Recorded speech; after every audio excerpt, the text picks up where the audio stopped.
I'm Damian Roberti, and I am the founder of Marketing Food Online. And today I'm actually partnering with Online Labels Startup Academy to bring you 8 specific steps to take to get your food business up and running from home. And I'm going to dive into those right now.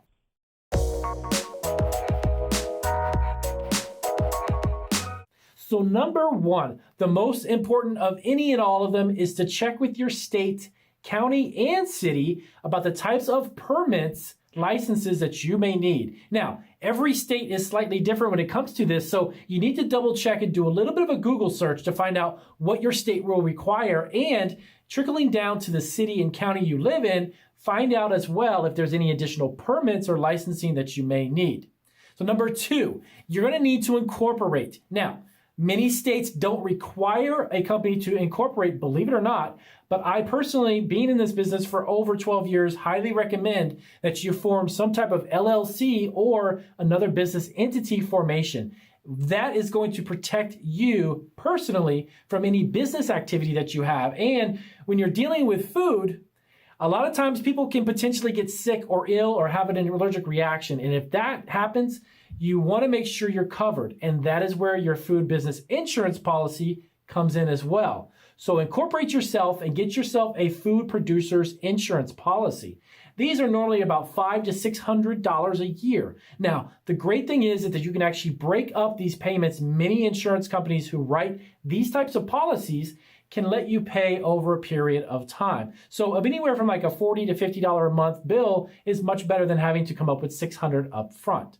Number 3, you want to perfect your recipe. Now you're probably thinking, well, I know how to make my product. I know how to.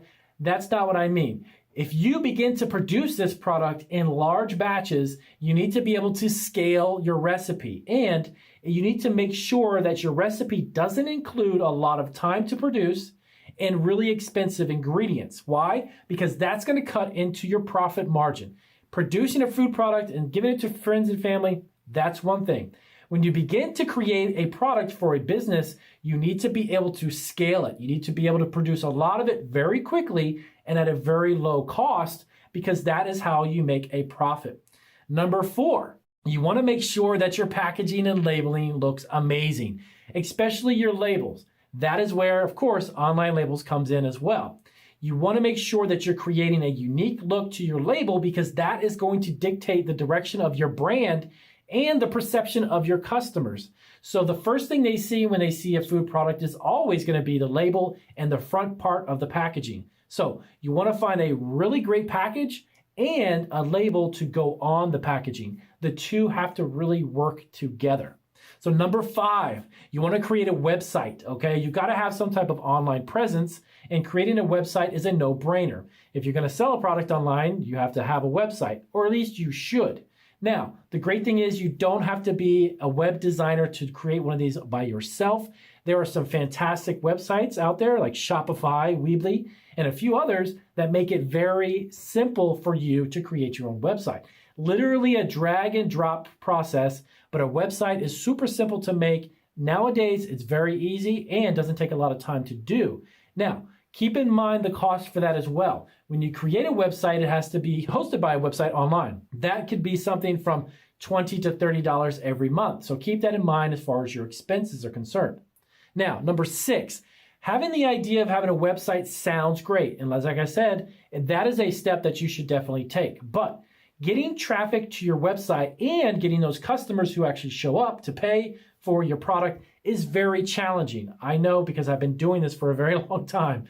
I have multiple websites online, and it takes a real challenge to get them to go there. But number 6 is open a store on eBay, Etsy, or Amazon. That is the best way to actually get traffic to your own website.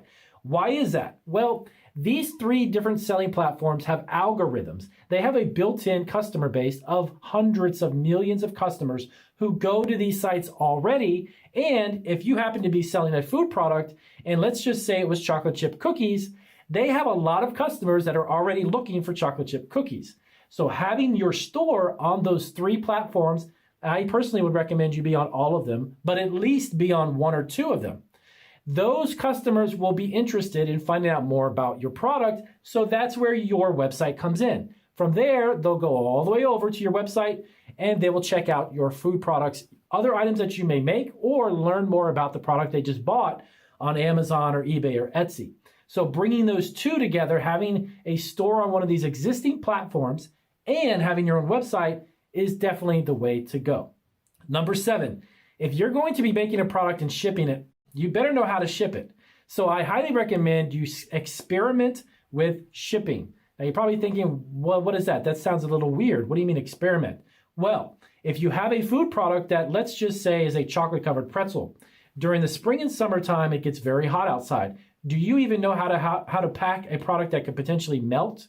During winter and fall, the weather temperatures change as well. So is the product that you're making going to have a challenge arriving beautifully and perfectly to your customer during seasons? You want to experiment and you want to find out what is the safest, best, and fastest way to get your product when you make it to your customer.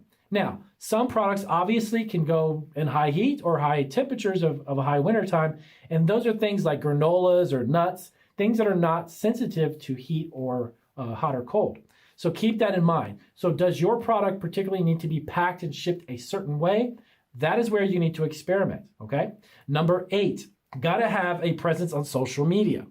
Yes, Facebook, Twitter, Instagram, even LinkedIn, all of these different, Pinterest, by the way, is a fantastic one too.